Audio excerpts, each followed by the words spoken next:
Et l'autre de répondre: Ne t'avais-je pas dit que tu ne saurais rester patient en ma compagnie?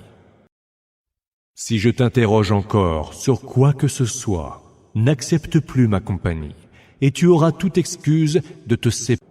Ils reprirent tout de leur route, jusqu'à ce qu'ils atteignent un village où ils demandèrent à ses habitants de leur donner à manger. Mais ces derniers leur refusèrent l'hospitalité. Puis les deux compagnons de voyage trouvèrent un mur sur le point de s'écrouler.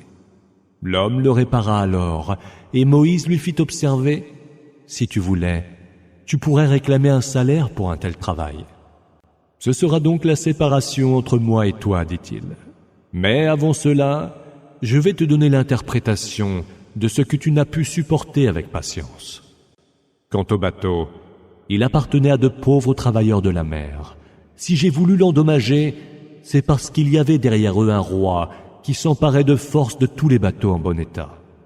Quant au jeune garçon, ses parents étaient des croyants, et nous avons craint pour eux qu'il ne les accablât par sa tyrannie et sa mécréance. Nous avons donc voulu qu'à sa place, leur Seigneur leur donnât un autre enfant, plus pur et plus prévenant envers eux.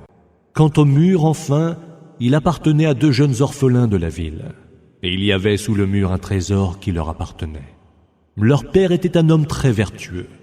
Ton Seigneur a donc voulu que, une fois arrivés à l'âge adulte, les deux garçons déterrent leur trésor, comme grâce de ton Seigneur. Je ne l'ai donc point fait de ma propre initiative. Telle est l'interprétation de ce que tu n'as pu avoir la patience de supporter. Il t'interroge sur Dhul Qarnayn. Dis: Je vais vous raconter son histoire. Nous avons affermi son pouvoir sur terre et lui avons donné des voies d'accès à toutes choses. Il a donc suivi une voie jusqu'à ce qu'il ait atteint le couchant.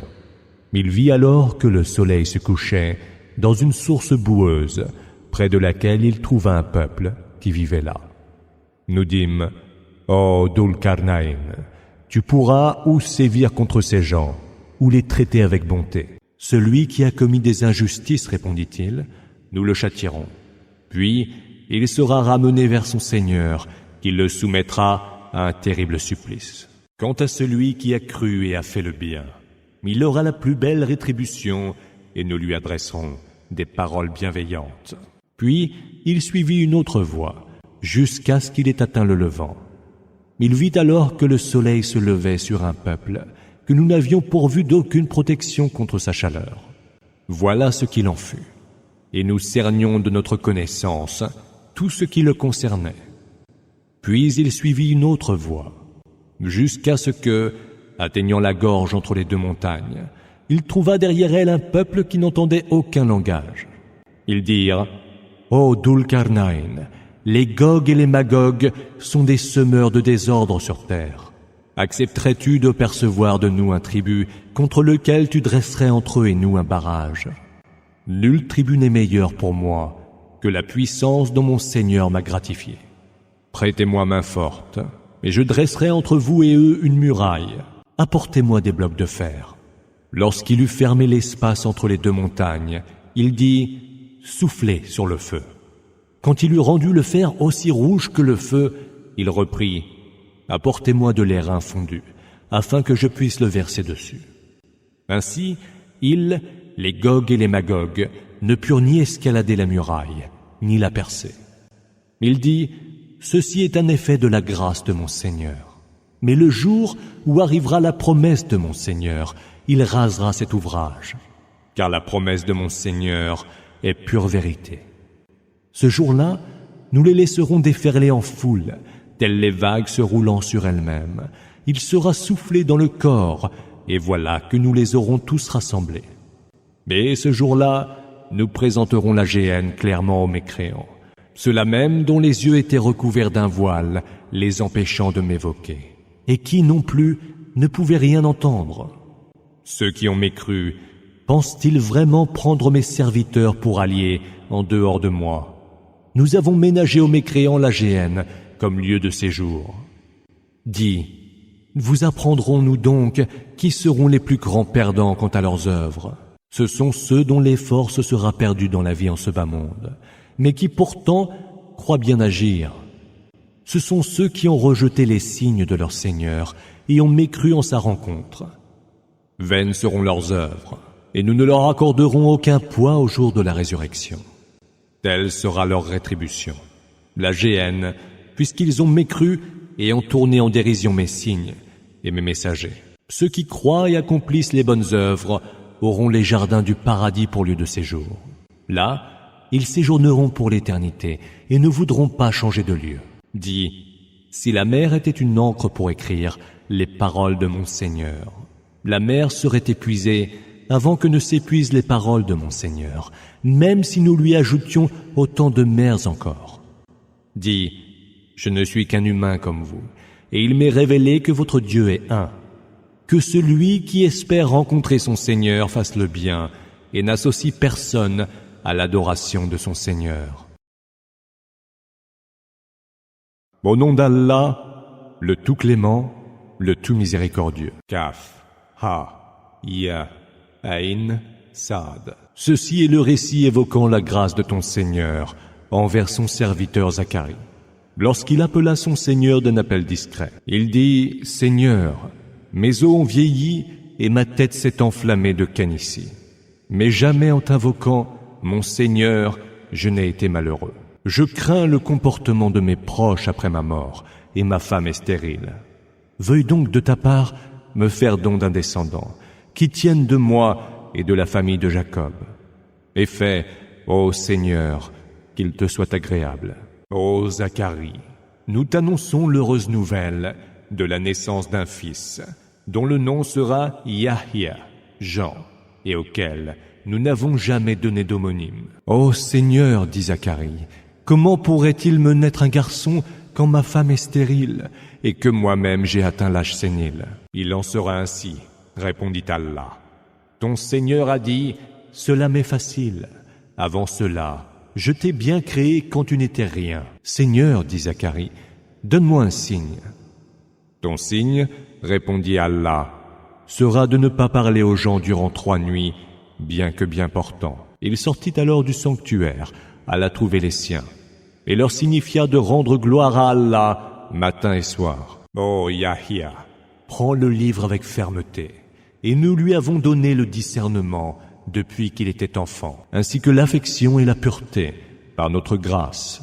Et il était pieux, bon avec ses parents, et n'était ni arrogant, ni rebelle. La paix soit sur lui le jour où il est né, le jour où il sera mort, et le jour où il sera ressuscité. Évoque dans le livre Marie, lorsqu'elle se retira loin de sa famille, dans un endroit situé à l'est. Elle dressa un voile entre elle et eux, et nous lui envoyâmes alors notre esprit Gabriel, qui se manifesta à elle comme un humain à la forme parfaite. Elle dit, « Je cherche refuge auprès du Tout-Clément contre toi. Si seulement tu pouvais le craindre, je ne suis qu'un émissaire de ton Seigneur, et je suis venu te faire don d'un garçon très pur, répondit-il. Mais comment pourrais-je avoir un garçon quand personne ne m'a touché, ni ne suis une prostituée, dit-elle. Il dit, il en sera ainsi. Ton Seigneur a dit, cela m'est facile, et nous en ferons un signe pour les hommes et un effet de notre grâce. L'arrêt est déjà décrété. Enceinte de l'enfant, elle le porta en elle et se retira dans un endroit éloigné. Les douleurs de l'enfantement la poussèrent jusqu'au tronc du palmier. Elle dit, plût à Allah que je fusse morte avant cela et que je fusse depuis longtemps oubliée. La voix de Jésus l'appela de dessous d'elle. Ne t'afflige point. Ton Seigneur a mis une source à tes pieds. Secoue le tronc du palmier. Sur toi, il fera alors tomber des dattes fraîches et prêtes à être cueillies. Mange donc, bois et réjouis-toi. Et si tu vois un humain, dis-lui, j'ai fait vœu d'un jeûne au Tout-Clément. Je n'adresserai donc la parole à aucun être humain aujourd'hui. Elle s'en fut retrouver les siens en portant son bébé. Alors, ils lui dirent, ô Marie, ce que tu as fait est une chose affreuse. Ô sœur d'Aaron, ton père n'était point quelqu'un de mauvais, ni ta mère une femme de mauvaises mœurs. Elle fit signe alors en direction du bébé. Ils dirent, allons-nous parler à un bébé au berceau? Et le nouveau-né dit, je suis le serviteur d'Allah. Il m'a donné le livre et m'a fait prophète. Il a fait que je sois béni où que je me trouve, et m'a recommandé la salate et la zakat aussi longtemps que je vivrai. Il m'a recommandé aussi la bonté envers ma mère, et il n'a pas fait de moi un être arrogant et misérable. La paix soit sur moi le jour où je suis né, le jour où je serai mort, et le jour où je serai ressuscité. Tel est Jésus, fils de Marie. Une parole de vérité au sujet de laquelle ils sont dans le doute. Il ne sied pas à Allah de se donner un fils. Gloire lui soit rendue. Quand il décide d'une chose, il suffit qu'il dise « soit » et elle est. Jésus dit « Allah est certes mon Seigneur et le vôtre. Alors adorez-le. » Voilà bien une voie droite. Mais les factions se partagèrent entre elles à ce sujet. Malheur aux mécréants, qui devront redouter la vue d'un très grand jour. Jamais leur ouïe n'aura été plus fine, ni plus claire leur vision le jour où ils viendront à nous. Mais les injustes, aujourd'hui, sont dans un égarement manifeste. Avertis-les du jour des regrets où le verdict sera prononcé. Alors qu'ils sont en ce bas monde, distraits et ne croient en rien. C'est nous, assurément, qui hériterons de la terre et de ceux qui y sont. Et c'est vers nous qu'ils seront ramenés. Évoque Abraham dans le livre, car il fut un homme véridique et un prophète. Mentionne qu'il dit à son père « Père, pourquoi adores-tu ce qui n'entend pas, ne voit pas et ne te préserve de rien ? Père, il m'a été donné d'une science dont il ne t'a pas été donné. Suis-moi donc, et je te montrerai une voie droite. Père, n'adore pas Satan, car Satan s'est rebellé contre le Tout-Clément. Père, je crains que tu ne sois touché par un supplice du Tout-Clément et que tu ne deviennes un allié de Satan. » Le père dit alors « Manifesterais-tu du dédain envers mes divinités, ô Abraham ? Si tu n'arrêtes pas de les insulter, je te lapiderai. Quitte-moi donc et ne reviens plus avant longtemps. Que la paix soit sur toi, dit Abraham. J'implorerai pour toi le pardon de mon Seigneur. Il est si généreux avec moi. Je me tiendrai loin de vous et de ce que vous adorez en dehors d'Allah. Je prierai mon Seigneur et ne serai pas, j'espère, déçu en le priant. » Mais lorsqu'il se fut éloigné d'eux et de ce qu'ils adoraient en dehors d'Allah, nous lui fîmes don d'Isaac et de Jacob, et nous fîmes de chacun d'eux un prophète. Nous leur donnâmes de notre miséricorde et leur accordâmes d'être hautement loués. Évoque dans le livre Moïse, car ce fut un élu, un messager et un prophète. Nous l'appelâmes de la partie du mont Sinaï, qui se trouvait sur sa droite, et nous en fîmes un proche confident. Nous lui donnâmes par notre grâce son frère Aaron comme prophète. Et évoque dans le livre Ismaël, car il honorait ses promesses et fut un messager et un prophète. Il ordonnait à son peuple la salat et la zakat, et il était agréé auprès de son Seigneur. Évoque aussi Idriss dans le livre. C'était un homme véridique et un prophète. Nous l'avons élevé à une place très haute. Ce sont eux qu'Allah a comblés de ses faveurs, parmi les prophètes de la descendance d'Adam, et parmi ceux que nous avons transportés sur l'arche avec Noé, mais aussi parmi la descendance d'Abraham et d'Israël, et enfin parmi ceux que nous avons guidés et élus. Ceux-là, quand les versets du Tout-Clément leur étaient récités, ils tombaient à terre, prosternés et en pleurs. Leur succédèrent alors des générations qui négligèrent la prière et suivirent leurs désirs. Ceux-là courront à leur perte, excepté ceux qui se repentent et font le bien. Ceux-là entreront au paradis et ne seront lésés en rien. Dans des jardins d'Éden, que le Tout-Clément a promis à ses serviteurs qui avaient foi en l'inconnaissable, Raïb, car sa promesse, certainement, sera tenue. Ils n'y entendront nulle parole vaine, mais paix, salam. Ils y auront leur subsistance, matin et soir. Tel est le paradis dont nous ferons hériter les êtres pieux parmi nos serviteurs. Les anges disent « Nous ne descendons que par l'ordre de ton Seigneur. À lui appartiennent ce qui est devant nous, ce qui est derrière nous et ce qui est entre les deux. Ton Seigneur n'est point oublieux. C'est lui le Seigneur des cieux et de la terre et de ce qu'il y a entre les deux. Adore-le, sois patient en l'adorant. Lui connais-tu un homologue ?» L'homme dit « Est-ce qu'une fois mort, je serai sorti vivant de la terre ?» Mais l'homme ne se rappelle-t-il pas que nous l'avons créé une première fois quand il n'était rien? Par ton Seigneur, sois sûr que nous rassemblerons et les hommes et les démons, et que nous les ferons comparaître autour de la géhenne, à genoux. Nous détacherons de chaque groupe ceux qui étaient les plus acharnés contre le Tout-Clément. C'est nous qui savons le mieux quels sont ceux qui méritent les premiers d'y être précipités pour l'éternité. Il n'est aucun d'entre vous qui ne s'en approchera. C'est là un arrêt irréversible de ton Seigneur. Puis nous sauverons ceux qui auront été pieux et y laisserons les injustes à genoux.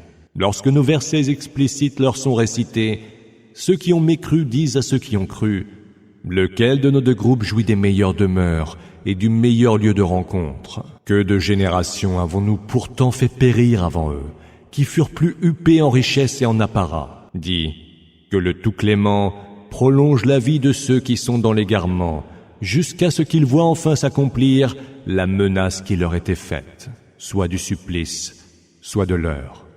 Ils sauront alors qui sera dans la plus mauvaise position et dont les soldats seront les plus faibles. Allah ajoute droiture à ceux qui sont sur la bonne voie.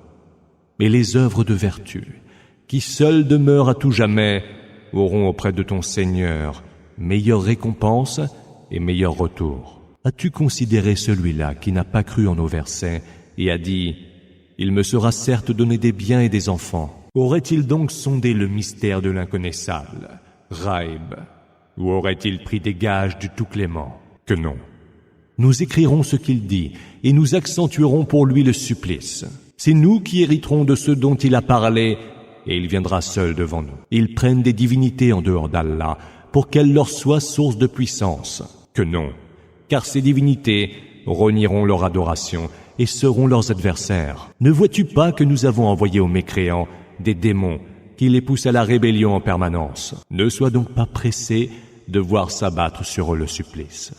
Nous tenons rigoureusement le compte de leurs méfaits. Un jour, nous rassemblerons les gens pieux en cortège devant le Tout-Clément et conduirons les criminels vers la géhenne, où ils seront comme des bêtes, précipités vers l'abreuvoir. Ils n'auront aucun pouvoir d'intercession, contrairement à ceux qui auront obtenu une promesse du Tout-Clément. Ils disent: le Tout-Clément s'est donné un enfant, mais ce que vous dites là est une abomination, qui manque de faire se briser les cieux, se fendre la terre et s'écrouler les montagnes. Car ils ont prêté un enfant au Tout-Clément. Or, il ne sied pas au Tout-Clément d'avoir un enfant. Il n'est pas un seul être, parmi ceux qui sont dans les cieux et sur terre, qui ne doivent venir en serviteurs devant le Tout-Clément. Il les a tous comptés et bien énumérés. Et tous viendront vers lui, chacun de son côté et tout seul, au jour de la résurrection. Pour ceux qui ont cru et ont accompli les bonnes œuvres, le Tout-Clément sera plein de dilection. Nous nous l'avons rendu si accessible en ta langue que pour que tu annonces, par son moyen, l'heureuse nouvelle aux gens pieux et avertisses un peuple intraitable. Que de générations n'avons-nous pourtant pas fait périr avant eux? Perçois-tu encore l'existence d'un seul être d'entre eux? En entends-tu le moindre souffle?